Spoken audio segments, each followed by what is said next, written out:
Hi, this is Steve from YourCreativeLife.com, talking today about how to write a scene for television. Now, I'm thinking about this partly because on the show that I'm writing on, we were handed out scenes. Each person gets a series of scenes, usually in each episode. We are writing quickly, and so we're dividing up almost all of the scripts with different teams of writers taking different parts of scripts so that they get compiled and put together much faster than normal, as if, in the space of one writer taking the entire script. Now we're dividing it up, and eventually it comes back to that writer who can smooth things and edit them and all of that. But I got a single scene in an episode, and the process that I used to write that scene, I think, could be really instructive to you. And that's what this video is about.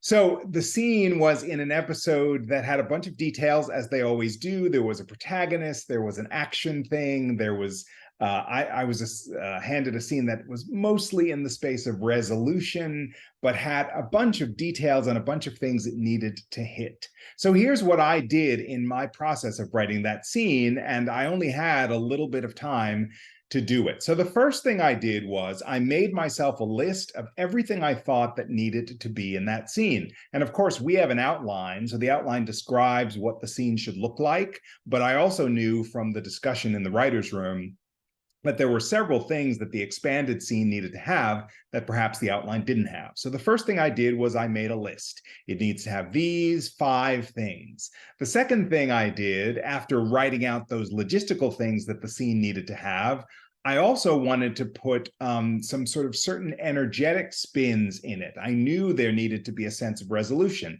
I knew there's the 2 characters in the scene often have humor and are kind of bouncing off each other, and I wanted to have some of that flavor. And I also started to put those things down on a piece of paper to give myself a general overview of the kinds of things that I wanted to happen in that scene. The next thing I needed to do was a little bit of research, because it was a resolution of a particular kind of thing that I didn't really know that much about. So I took some time and I went to YouTube and I looked up people who have moved through this thing, this certain world that was present in the episode, to see what real people say when interviewed after this kind of thing happening. And I'm leaving it vague specifically so that I don't spoil the episode when you see it. But I watched a few YouTube videos and I took some notes, not only about the kinds of things they were saying about the emotional impact of this experience, but also some of the specific terminology they were using, some of the words, some of the phrases, some of the things that they said they were trying to move through or reconcile after this particular experience. So once I had this language, information emotionally about that space when people come through this particular kind of experience, I also had my list of the kind of flavor that I wanted to have in the scene, and those, whatever they were, 1, 2, 3, 4, 5 things that I needed to cover in the scene. And then I took all of that and I just jumped in.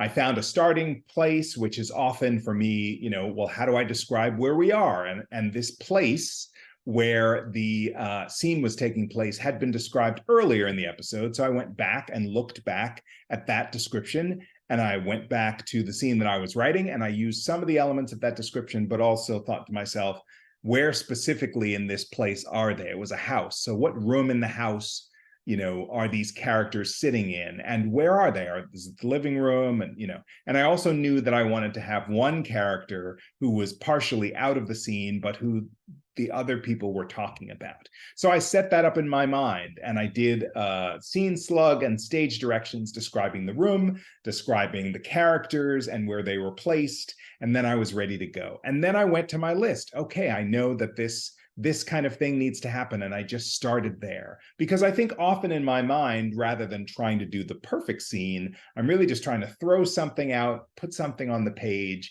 and then I can move it around later on. So I thought, okay, I'm going to take one of these 5 things that needs to happen, and I'm going to start out with that. I put that down. One of the characters says one of those particular things. Another character seems to respond. In my heart and mind, always, as a person who's been and is an actor, I'm thinking in terms of response. response. So the first person says this, it seems like the natural response is that. Let me put that in this character's mouth. And I just sort of went through the scene, trying to incorporate all of the things that were on my piece of paper, all of the incidents that I needed to have, those moments, those details, all of the flavor that I wanted, and the flavor of the research as well. So I got to a point in the scene where some of the characters were saying, yes, at this point I'm trying to move through X or Y. And, you know, I almost quoted some of the things I saw in the YouTube video that people were talking about that hopefully gave it a real life flavor. And then I knew that I wanted to come back to some sort of conclusion of the scene in order to have a character kind of sum things up in order to move on to what I knew was the next scene.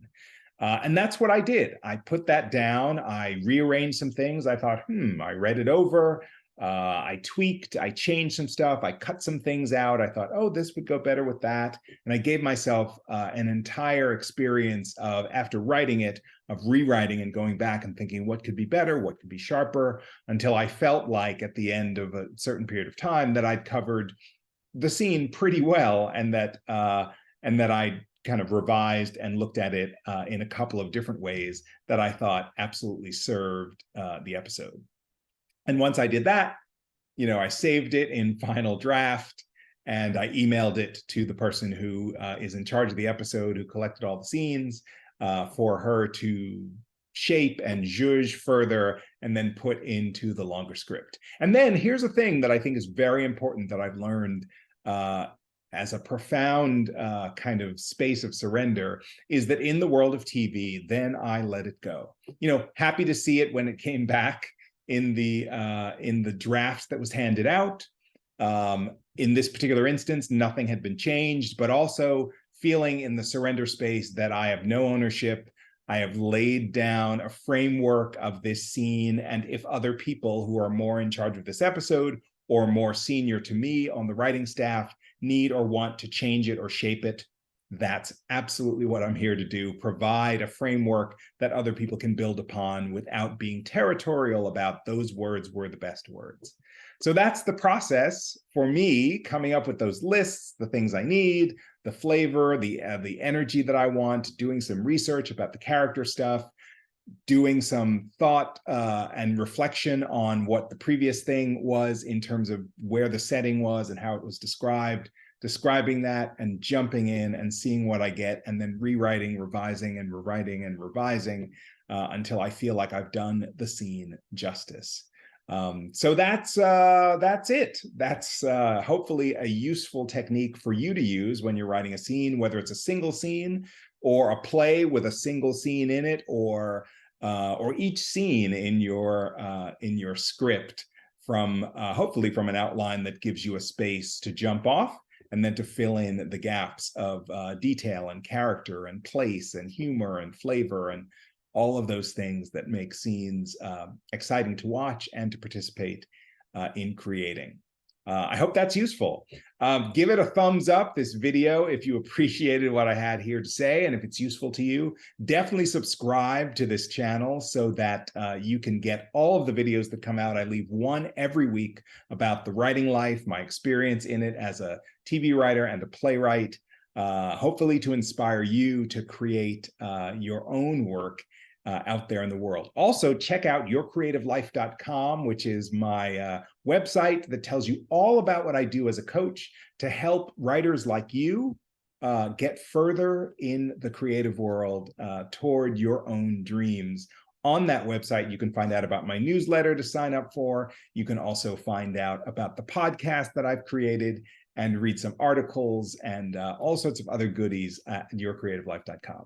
So thanks for watching. I hope you join me next week, and I will see you then.